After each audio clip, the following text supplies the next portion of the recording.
It is a true Marvel versus DC weekender. I went to see Superman and Fantastic Four at the cinema, and I am going to be reviewing and comparing them for you this weekend. So now it is the turn of the Fantastic Four. Welcome back, or if you are new here, welcome. My name is Katrina and I make bookish content as well as movie reviews here on this channel every week, and all of my movie reviews are spoiler free.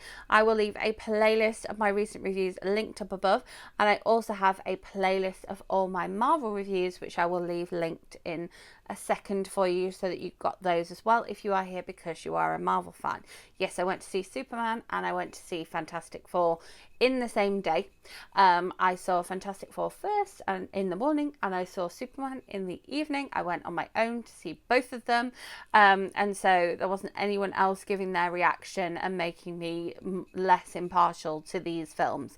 I will say, as a caveat to begin with, I generally prefer Marvel films to DC films. I have a lot of DC films that I've gone to try and watch and either walked out of or just not enjoyed and given a bad review to, with the exception of Shazam #1 and Joker #1.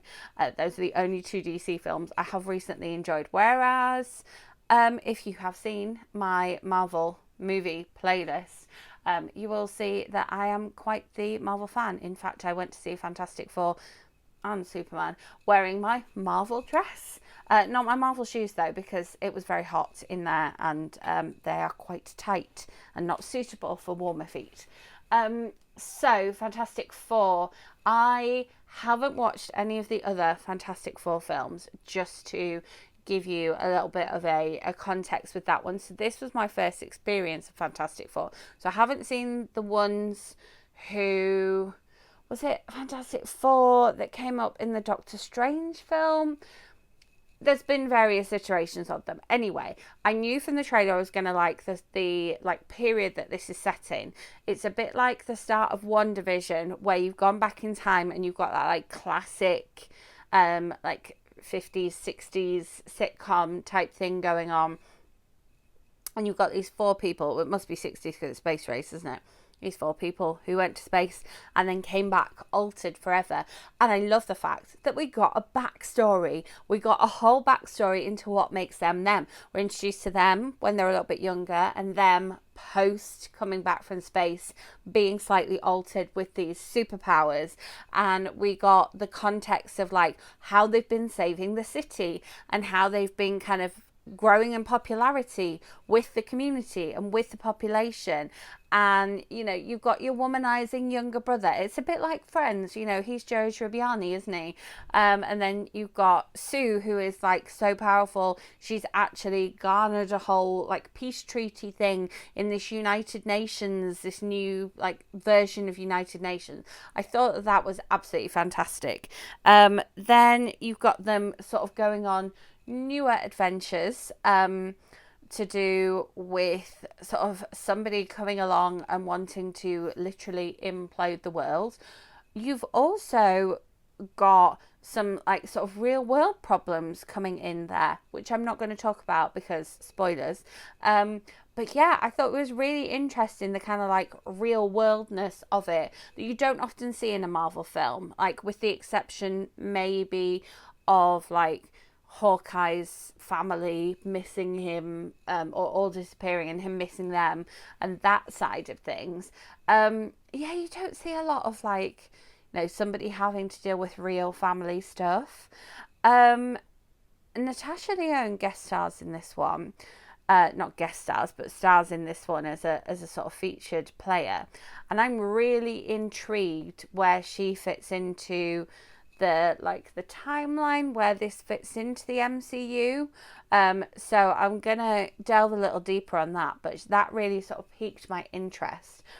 And then we've got the guy who's in The Bear, playing the guy who's covered in rocks now. He's come back from space. I thought that was great. I just thought the casting was fantastic. I really fantastic. I really enjoyed the casting. I really enjoyed the concept of what powers they had and how the powers complement each other. I enjoyed the concept of the villain and kind of where the villain had come from.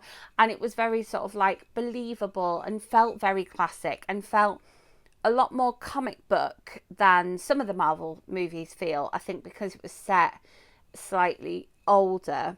I was trying to sort of look in the background for Easter eggs and things like that, but I think that this film would benefit from another watch to try and find any of those Easter eggs, because I feel sure that they are there.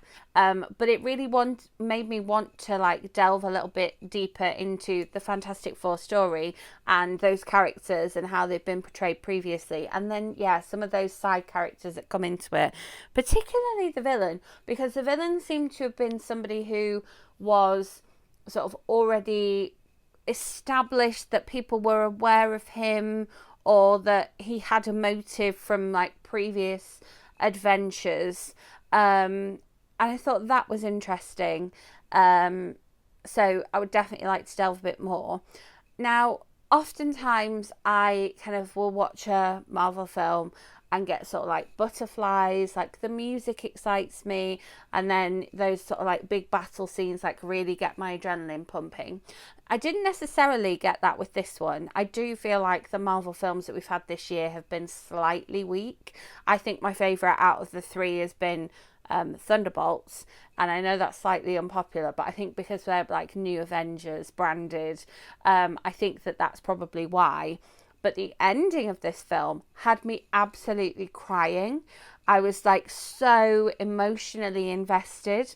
I was fully crying for like a good chunk of the ending of this film. I was so worried that something was happening, so like affected by something that did happen, and so kind of like emotionally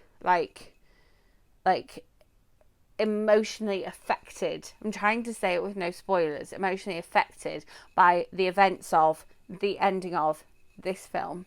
And so whilst it didn't give me the adrenaline kind of like rushing goosebumps type of thing, I definitely did get emotion from this one, and so that to me is a good thing. I probably would go and see it again if I've got the time, but I wouldn't necessarily go and see it again over watching something new. But like it might be something, let's say, showing on the Disney cruise that I'm on this summer, and so I'll go and watch it. Or it might be something that like I'll watch again on Disney Plus. Or it might be something that Ollie wants to go see something in the cinema that I don't want to go and see, so I go and watch this one again. So it was, it's something that I probably will rewatch and look for those Easter eggs after doing a bit more of a deep dive into these characters. So yeah, I enjoyed it. Should you pay your cinema going money to go and see this one?